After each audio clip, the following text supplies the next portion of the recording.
starting in just a minute.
All right, so today is February 23rd. I know that the little thing earlier said the wrong date, but that's my fault. Here, just for your benefit.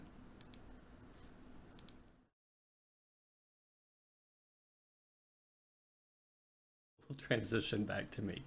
So it's Thursday, the 23rd of February.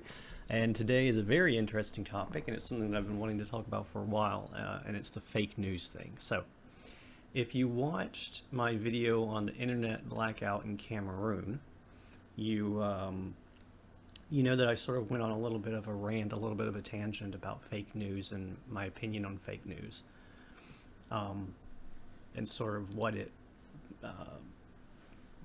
I thought about that, and sort of off the cuff. I had a lot of people contact me and basically wanted to know, not really a lot of people, but the people who did had very strong opinions about it, wanted me to clarify what I meant, because obviously it's a politically charged issue. So I'm going to clarify what I meant, and specifically I don't know a whole lot about politics, so I'm not going to really be going into too much politics, but just basically going into the internet aspects of fake news and what I think that the threats are there. So first of all, let's start off with what I mean when I say fake news, because the term has been sort of muddied quite a lot, and quite intentionally, by political forces in the United States and elsewhere. Again, talking about the internet shutdown in Cameroon. People are just kind of throwing the term around for anything.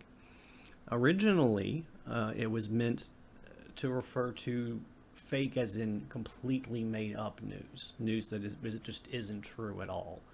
And then it sort of got shifted back and forth and started talking about, biased news, or news that people were reporting on that didn't need to be reported on, or they were leaving certain things out, or emphasizing certain things, or creating stories out of nothing, which sort of muddied it up a little bit.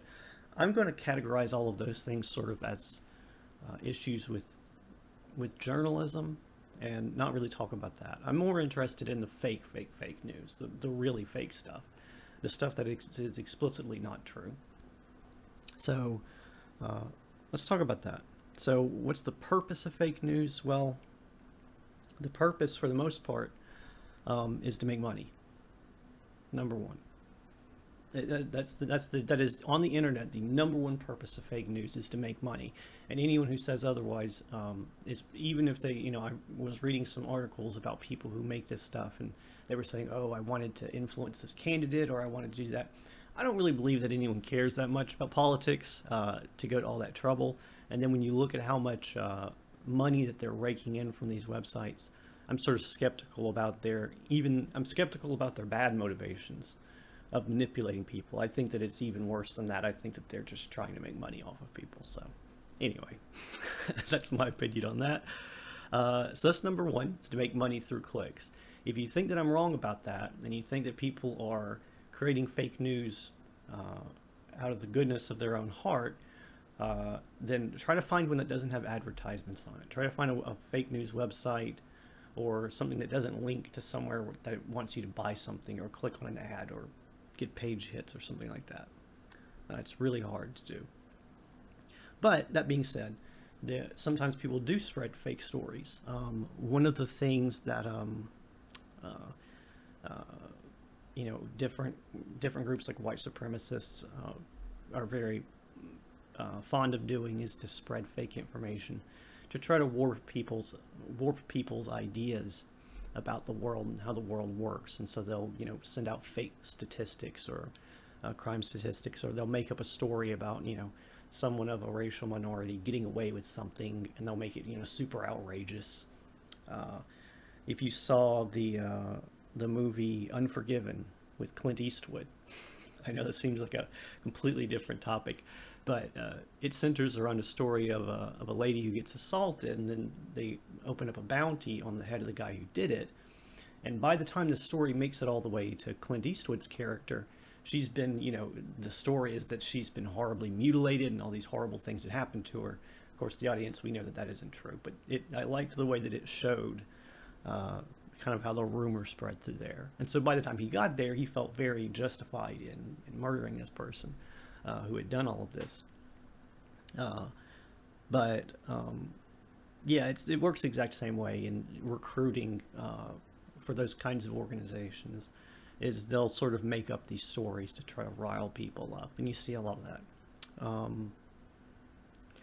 Also, weakening confidence in information. So another purpose that is sometimes semi-political is people will just be trying to make it so that you don't believe anything. And so they'll start putting out lots of fake stories so that it becomes very difficult to fact check anything to begin with. So that you basically don't feel like you can rely on any source of information. And of course, as soon as you've done that and you've cut yourself off from that, from the things you used to rely on, you're more susceptible to being influenced by people who probably you wouldn't have listened to before.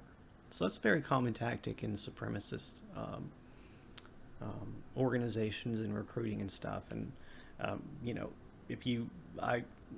from where I come from, there are a lot of organizations like that, and they use these kind of common tactics to try to get people on their side. All right, so that's sort of the purpose of spreading fake information. Again, I'm not talking about things that are biased one way or another, like stuff about people raising or lowering taxes or whatever.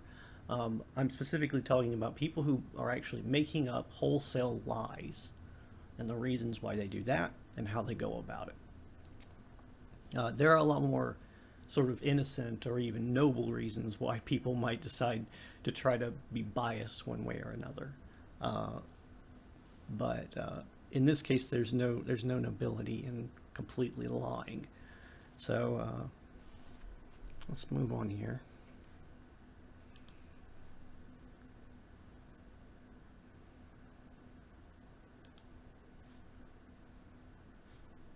Actually, let me make sure that my camera the autofocus is off again. Sorry. Okay, autofocus is off. It was very distracting in the last video, I apologize. All right, let's transition to my little ridiculous screen here.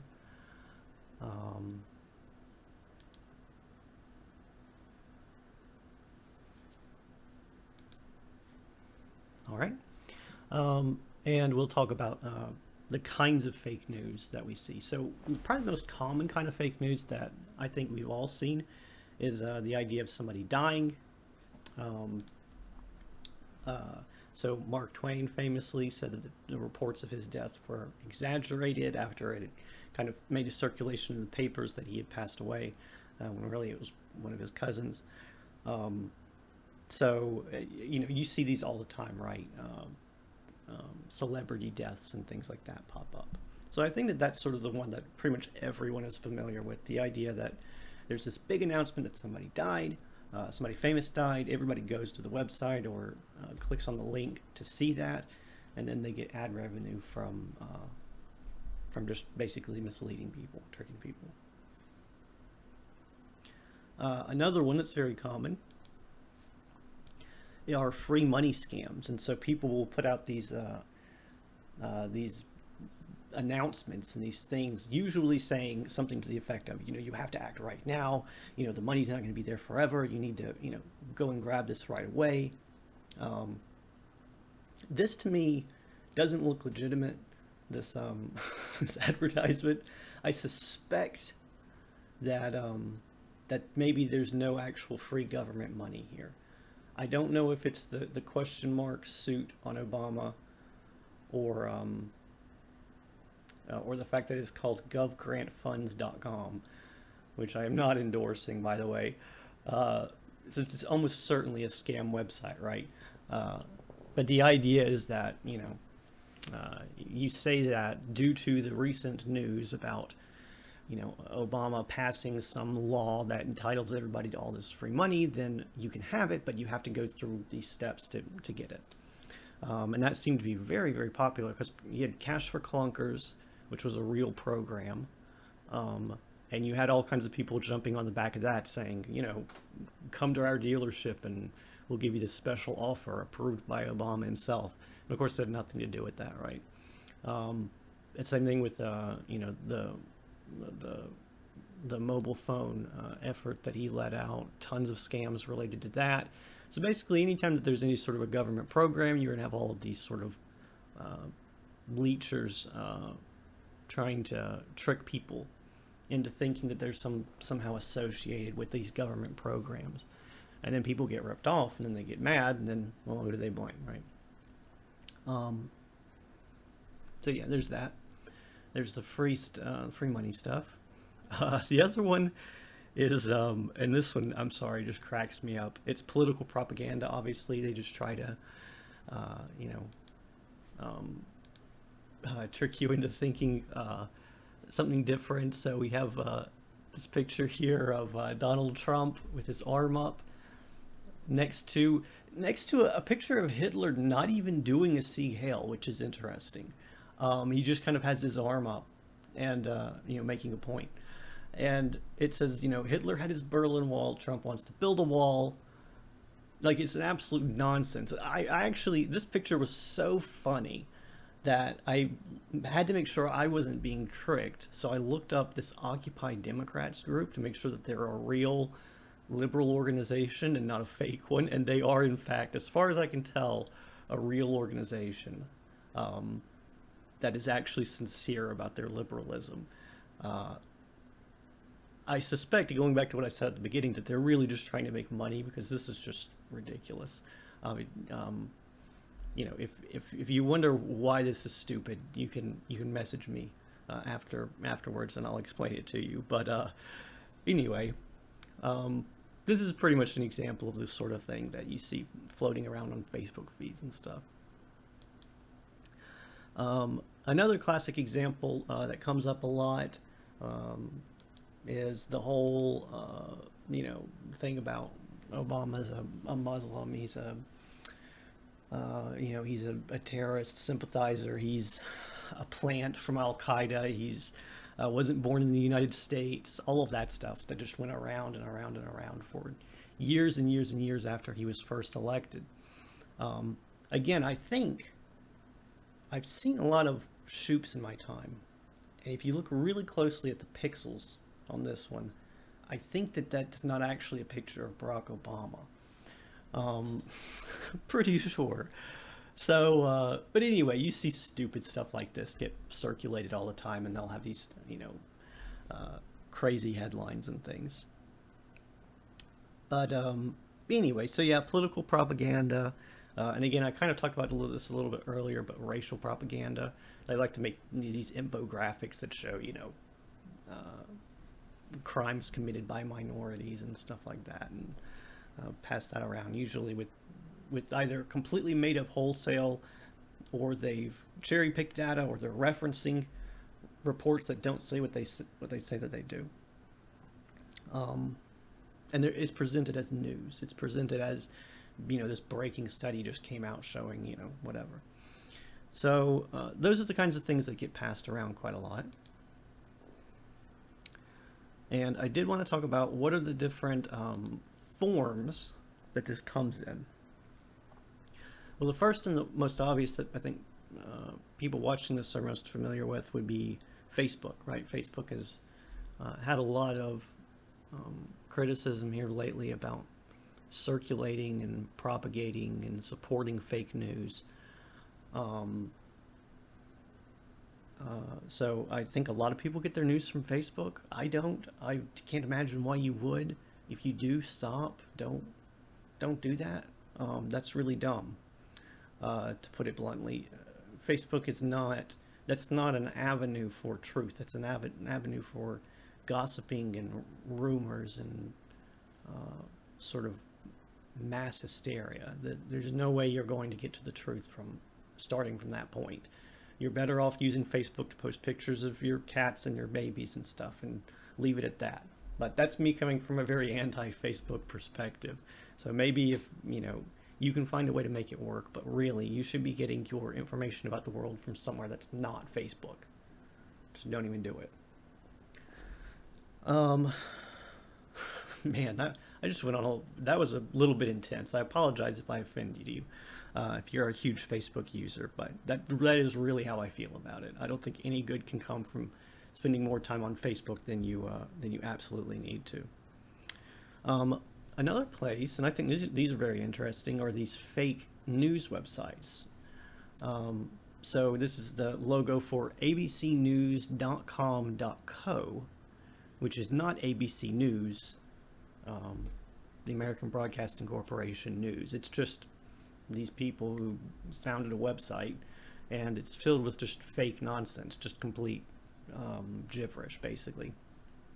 All kinds of made-up stories. One thing that's particularly dangerous about these organizations is that they've created whole websites to host this. And so, when you log into a website and it pops up and says, click here to put your to subscribe to our newsletter, subscribe to stories that'll come to your inbox, or click here and you can go to you can sign up for our services and have access to view our articles. Just put in your credit card information.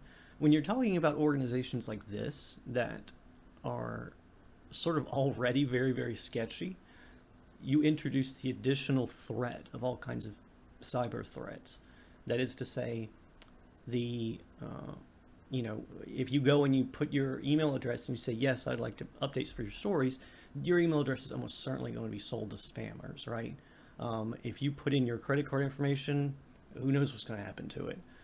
So these kinds of actual websites they're designed, their actual layout and design is made to look like a real news website, but they're just posting these sort of clickbait, very attention-grabbing articles, plot by the Pope to assassinate Donald Trump or something. Really crazy stuff, just to get people onto the website, and then people will they'll give over all this information, and then that's how they make money, is they make it the same way that most cyber criminals make this kind of money, by stealing people's information and selling it, or by stealing their credit card information and selling it. Let's see what else. Oh yeah, so another thing that seems to happen a lot, particularly with the internet, are hoaxes. So in this case, what I'm referring to when I say a hoax, I mean to say like the balloon boy thing a few years ago. Maybe it was more than a few years ago, but there was this story about this kid who supposedly got into a lawn chair with balloons tied to it, and it lifted him in the air, and he was like, in danger, and then the police and everybody had to come by and try to rescue him. Uh, this is something. These kinds of hoaxes are things that make it onto real news websites. So that was reported by, Fox and BBC and CNN and ABC, the real ABC. It was, NBC. It was reported by everybody. I mean, it was covered in every newspaper you had ever heard of. And so you see that and you think, well, these are real news organizations. They're all reporting on it, so it must be true. Of course, it was a hoax and it wasn't true. So sometimes, and in that case, again, the motive was money. It was just trying to make money off of the publicity. So you can't even really trust the real ones necessarily. I think another one that people are probably really familiar with would be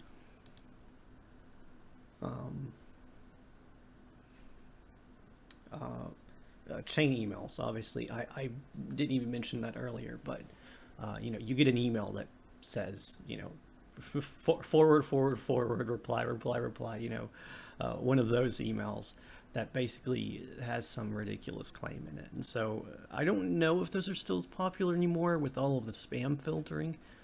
But again, if you start getting mixed up in these kind of websites and putting your email address places that it can get skimmed from, then you'll end up getting these sorts of ridiculous emails, or you'll get them from people in your family who are actually forwarding them to you. So your grandma forwards you an email and says, hey, look, take a look at, this picture, it proves that Obama's a Muslim, and well, there you go. And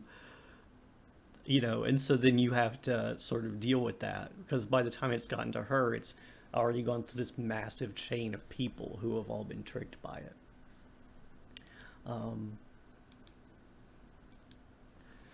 So I know that I'm sort of making light of it a little bit, because I think a lot of us, particularly, I've been on the internet for a long time, and I've used the internet for a long time, and I'm familiar with a lot of the things, a lot of the tricks that these kinds of people will use to try to fool people. But everybody uses the internet. One of the hallmarks, or the objectives of the Internet Society, is to get more people to use the internet. So people who aren't necessarily fully literate, or people who are older, or people who are very young, or people from developing countries, or people from who lack a formal education of any kind, or they're in societies, or they live in countries with lots of restriction on the kinds of information that they can get, or that they can access, or the amount of research that they're even able to do. So they're not as easily able to discern truth from fiction here. And I do think it is a really big deal. So let's talk a little bit about how you can maybe distinguish from real and fake stuff. So the first thing would be, how big is the claim? So actually, here, let me do this.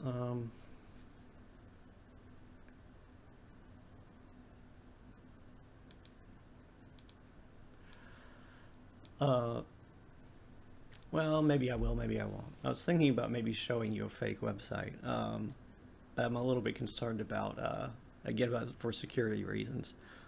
But basically, what is it that the claim, what is it that they're saying? If you go to a news website and every single article and every single headline is talking about end of the world, life-changing stuff, like the sort of things that would be the front page of the New York Times, 100 weeks over, and they have one page for just that day that's scattered with it, Pope gets married, Trump is assassinated, Obama, comes out as gay, and then, Washington Monument destroyed by terrorists. right? If those are the four stories on the website that you go to, that is such a, I mean, each one of those would be world-changing news by itself. Well, maybe not world-changing, but it would make the news big time by itself. So it's probably you probably need to be very, very skeptical about that. There's a saying that extraordinary claims require extraordinary evidence. So if the bigger the claim, the more ridiculous the claim, you should have a lot more skepticism. And that's true regardless of where it's coming from. If we think back to the Balloon Boy hoax, again, it's something that is so crazy that even if you see it on a legitimate news channel, it's okay to still be a little skeptical about it, just because you need to wait for all the evidence to come in and make sure that you can process it correctly. I'm always a big fan of remaining skeptical of everything until you get the evidence and the information that you need, not to be 100% certain, because you can never be 100% certain, but to have a reasonable belief in something. Another thing that I would say comes up that seems obvious to me that maybe doesn't seem so obvious to other people, but it's the formatting. And so what does the formatting of the website look like, or what does the formatting of the email look like? What does the formatting of the Facebook post look like? So let's look at this. Now this is something that well, people do read this and trust it, but I don't think most reasonable people would think the National Enquirer is a credible news source. They might fall for things on the internet when they would never fall for something like this. And you can just look at the formatting of this and see that, you have big, bold, yellow letters, a giant exclamation mark. They're using words like scandal and shocker. Like, who says shocker anymore, right? I don't know.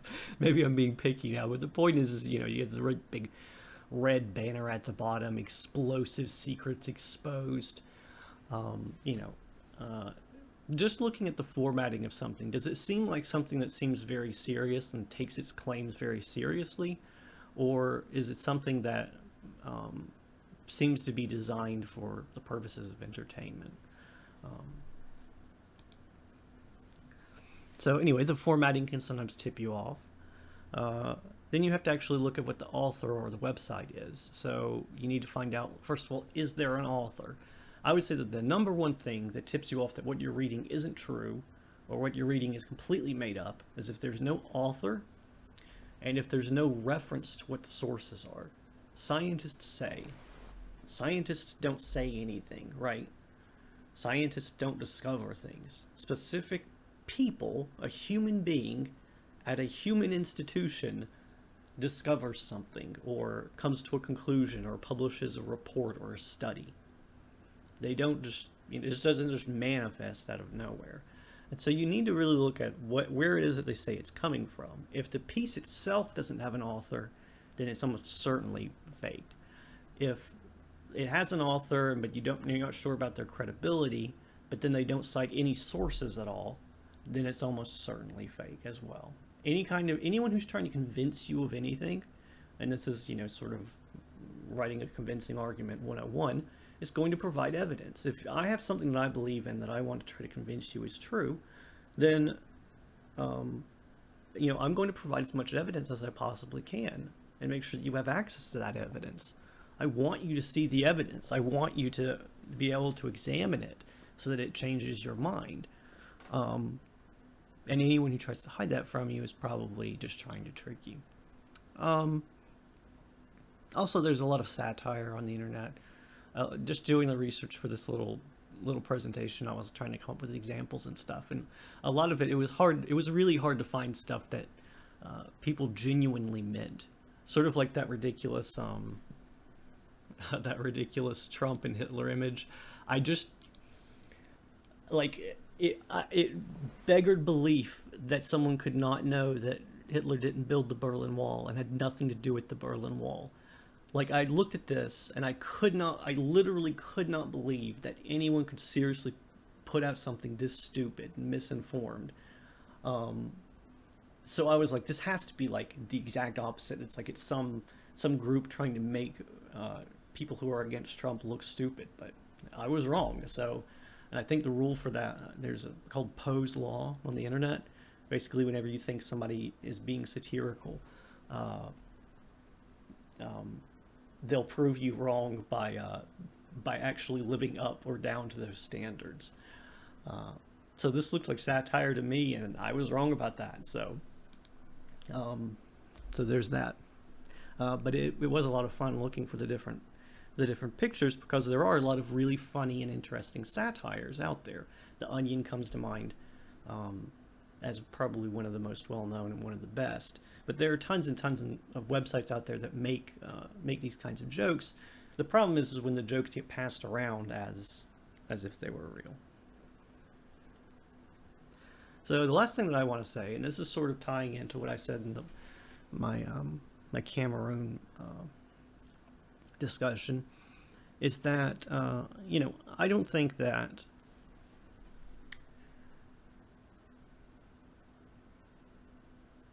how do I want to put this? I don't think that there's a whole lot of use in trying to filter or censor the internet in any way. I'm generally, more than generally, I'm pretty much 100% against anything like that. I don't think that the downsides or the negatives of these kinds of stories means that we should give up our ability to express ourselves online. It's purely 100% my opinion, as most of the things that I've said in this have been.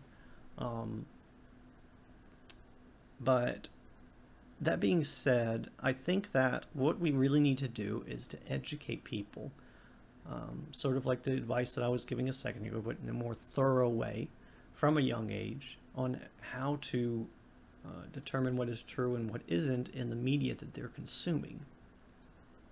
So they sometimes call this media literacy. Uh, you know, I think that that's probably one of the most important skills that somebody being born today would need to have in order to live a successful life.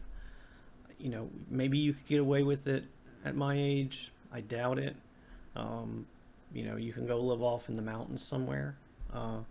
But for someone being born today, if they're not really media literate, if they don't really understand how to distinguish fact from fiction and tell when they're being manipulated by images and videos, then they're going to have a really hard time being able to participate in society and live a happy life. One of the other things I wanted to bring up is that this isn't just really a U.S. issue.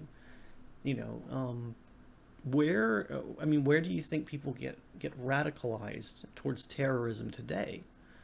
One of the things that comes up, if you do a lot of study into radicalization movements, are these false stories and these false images and this fake information that's being fed to people, saying over there are all of your problems, So just if you kill these people, then all of your problems will go away.